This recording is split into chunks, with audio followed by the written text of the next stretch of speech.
هاتو في الدي أمتا خنا دلقا بيزي قوتا أكا إسان انقماني أكا إسان إرامفتن دلقا خنا نايت آجي سيقال نمني بكا دلقا تنا دوفتني ورشا خنا خيس دليدن جماق أبتني دوفون دن دي سنجت نمني إرامفتا دوف ما نمني قالي أركنان جما في الرادي إسان دوفا آجي سيقال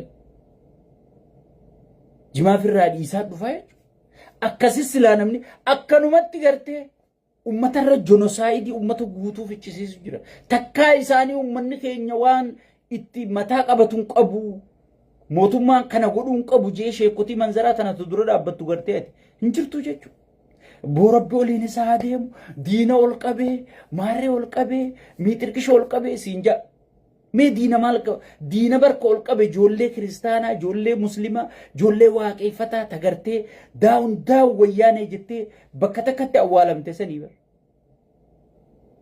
sigal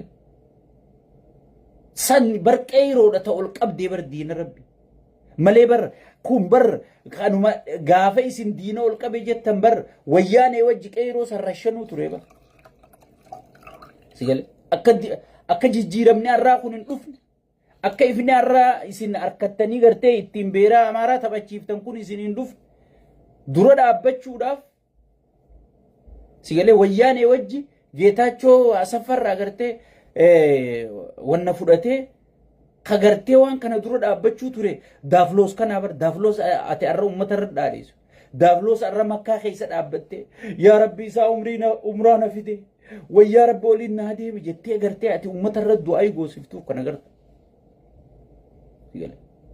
kumbara akka jijjiiramni kun hin dhufneef jijjiirama dhiibatee gartee harkaa dhufe malee akka dhufneef dura dhaabbatee qeeroo rashansiisaa ture isaa lammaa magarsaati hundi isaanii dhiibatee harkaa dhufe malee sigale warra bar rashansiisaa ture bar taayyee irra hidhame kana fa'a barka jijjiirama kana gaafasillee mana dukkanaa keessa hidhaa jira bar taayyee gaafa qeeroon inni uume ala kanaa barooddu inni mana dukkanaa taayyee fa'a bar ka jijjiirama irraa ittiin bashannantu ittiin hiltan ooltu kana ittiin tikeeta sii muranii muhaadaraa deemtu kana ittiin tikeeta sii muranii umraa gartee nuti tara takkaa'u godhuu dadhabne marra dhibba gootu kana sigale taayyee fa'a barka hidhamee fide arra silaa isa fa'aaf sagalee taataa bar jimaan haraamii maarreen haraamii dhiifte haraamii fi halaaluu dabaaftee ni beeyta sigale haraamii fi halaaluu dabaaftee ni beeyta hay uteelli miskiina gidirsanii miskiina irraa gibira guuranii uteelli ati halkan bultu sun maallaqa miskiinaatii barkan si kenna durgo janii sii kataba yaa sheeka manzaraa sigale kana halaalii fi haraam sheekotiin jette maarreen jette jettanii waan hin taane nutti wacinaa sheekotiin amma gartee hin jirtu sheekotiin dhugaa tadheen gaddara shanamte sanii arsii keessatti sheekotiin dhugaa ummata keenyaa wajji rakkachuu jirti ummata keenyaa wajji yaa rabbi bineensa daafloos fiddee ummata irra keessa kan akkuma rafee nurraa hambisi jettee du'aayii godhaa jirti yakkuun jechaa jirti jechuudha ummataa wajji gibiraan gidirfamaa jirti jechuudha ummataa wajji buusii milishaatiin gartee gidirfamaa jirti jechuudha ummataa wajji gartee shaneen nurraa eegi janii kaadireenii fi gartee mana dubra gangalchaa barcaa godhaa halkan isaa dachi akaaffachaa guyyaa oole halkan ala dhaabdii jechuudha sheeka dhugaa sani sheeyni dhugaa kan nuti beeku kun kaadireedha jechuudha kanneen amma waa haraameessu waa halaaleessu sin danda'anii fi haraam deemu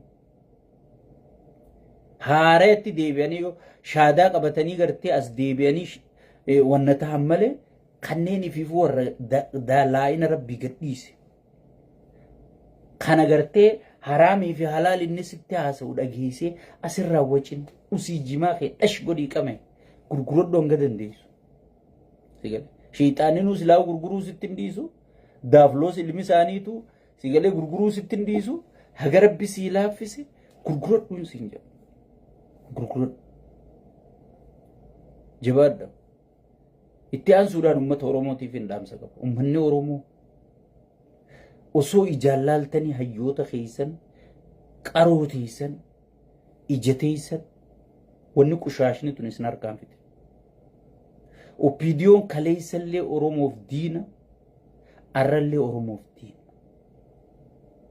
Warri aangoo qabatee OPDO makaleessaati. Toltuun beeynuu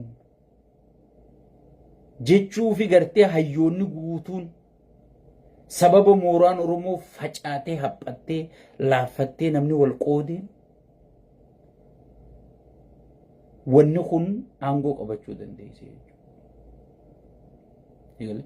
Wanni kun aangoo qabachuu dandeesse jechuudha. Warruma kaleessa Alamaayyoo Garbaabaa fa'aa rashansiisee jechuudha. Abiyyi fa'aa jechuudha. Insaa keessa ture namichi. Nama dheengadda Oromoo sigale. Cidhaan irratti Haayilaandii rarraasisiisaa ture jechuudha. Nama dheengadda Oromoo jilmaan rashansiisaa ture jechuudha. Nama diraamaa ajaa'ibaa gaara mul'ataa baddannoo bakka jedhamtutti Amaara Oromoo rashante jee ETV diraamaa qopheessee akka maqaan ABO badu akka Ameerikaan ABO'dhaan shoorar keessa jettu nama gartee filima san hunda katabee namichi kana jechuudha. Namichi kun arra carraa sirriitti harkatee jechuudha. Gaafas harka namaatiin Oromoo balleessuu barbaade. Arrammoo carraa harkate rabbii gaditti namni waa isa gaafatu hin jiru jechuudha. Waan fedhe godhuu danda'a. Arra carraa harkateeti harka isaatiin sirri balleessuu jira jechuudha. Oromoon afaan Oromoo afaan federaalaa nu godhi dhiisiiti Oromiyaa wanni jedhamu haqamuuf deemti jechuudha. Tana ifittiin namichi akka gaarii carraa harkateeti irraa kafalachuu jira jechuudha. Uummata Oromoo kan gartee wayyaaniin xiqqoon suutaan ajjeesuu turte san inni jilmaan walii qabee rashanu jira jechuudha. Hayyuu si keessaa fuudhuu jechuun nama siin deemu si keessaa fuudhuu jechuun si gale. Nama jaarraa meeqa booda argamu si keessaa fuudhuu jechuun saba san doomsuu dhabamsiisuu balleessuudhaan garaagarummaan isin qabdu hin jirtu. Isin balleessaa jira, isin cabsaa jira, beelaan isin cabsaa jira, gartee gaangistara isin irra jaaree kaan isin saamsisaa jira, kaan gartee isin buchisiisee maallaqa isin gaafachiisaa jira, isin hiyyoomsaa jira. Haga yoom isin akka teessanii sirna kan nama nyaataa kana firra laaltan if gaafadha. Wanni kun Oromoon ni gaha jennaan ni gahe. Amma lolli banamuudhaaf qophiin xumuramaa jirti jechuudha. Lollimma wayyaanee fi isaan iddoo banamuu deemu kun dhimma keetii miti. Arraan sitti hima anu son lafti nagaatiin si akka gartee nama biroo gaafa gartee lolli eegalee qawween dhaamtee jeemii irratti ol ba'ee isiniin teentan. Lolli banamuuf deema 100% Tigreen amma ukkaamamneen teenyu if baraaruu qabna jetteeti lola if baraaruu banuu deemti. Ummanni Oromoo wal qooduu dhiisee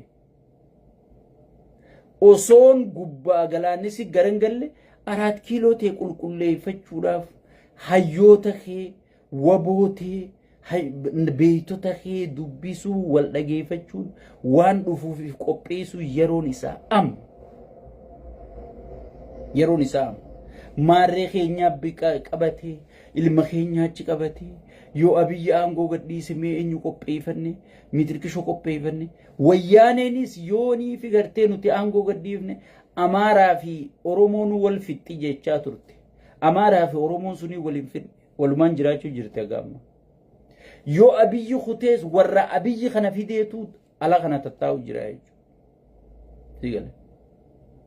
Warra gaafa Abiyyi akka jijjiiramni kun hin dhufne Geetaachoo Asaffaatii wajji halkanii guyyaa Oromoorra qabsaa'u ture. Jijjiirama kana akka dhiibee harkaa dhufu warra gahee taphateetu akkana tattaa'u jira jechuudha. Hayyoota meeqaa tattaa'u jira jechuudha. Beeytota meeqaa tattaa'u jira jechuudha. Raayyaa ittisaa keessa, waboo keessa, ibin PP tana keessa nama meeqa gartee carraa dhabe, saba kana hadoodu, rakkoon saba kanaa isa laaleessitu. Kamana galee juu meeqaatu tattaa'u jira jechuudha kan nutuu beeku. Kan nutuu beeku. Ka ifii dubbachuu dadhabee akka nuti dubbannu information kana as nuu baasu jiru hayyuu meeqa beekaa meeqa taa'u jira jechuudha. bar sirna ammaa kana jechuun bar nama gartee taa'ee danda'a hayyuu guddoo akkasiisanidhe Shimallis Abdiisaa pirezidaantii naannoo Oromiyaa godhu. Nama bar Lammaa Magarsaa akkasitti uummanni jaalatu san biyyarraa aree Shimallis Abdiisaa bakka isaa buusu. Namni tokko bar namni jijjiiramaa deemu tokko yoo ana aangorraa kaase nama na caalu saba sanii fidu qabaab. Namni sabaa hojjechuu deemu, namni biyyaa hojjechuu deemu, hoggii nama tokko kaasu hanqina qabdaa jee kaasaa jechuudha. Sirriitti uummata hin tajaajille jee kaasaa. Si galee? Hay kanaa gadii gaafa sii fide kaaga kiyya dubbachuun beeyi, kaaga kiyya yaaduu hin dandeenye, kaaga kiyya jaalala hin qabne, kaaga kiyya dhageettii hin qabne, kaaga kiyya uummata kanaan hadoonne yoo nama naa gadii fide namni sun beeki diina keetii jechuudha. Si galee? Sirri si miidhuu deema malee wanni inni si fayyaduu deemu hin jirtu jechuudha. Saba koo dammaqi. Filmaata kanaa booda namichi filmaata maaltu jiraa miti inni fakkeesseetuma filmaata moonee jechuu deemu. Filmaanni naannoo Tigraayitti hin gaggeeffamu. Amaara keessattis haga tokko fakkeessanii footoo fakkaasaniitu namichi gartee nama qaanfatuu miti. Wallaahi billaahi udaan isaa hudduu qubeef kaa'eef keessaa fuudhee harkanni deemaan namichi sun. Nama qaanii takka beekuu miti. Yamacarrashaa wasakno qushaasha irra dhuma macarrashaa ilma namaati. Dhiirti barboo if qaanfatti barna namni kun maal naan jaallee. Bakka namichi kursiisaa malee waa takka namni maal naan yaadu. Amma inni isin gartee inni qaanfataa minaamin faajeen namni dudubbata. Abiyyi nama qaanfatu miti bakka qaaniin bultanii hin bulle. Si galee?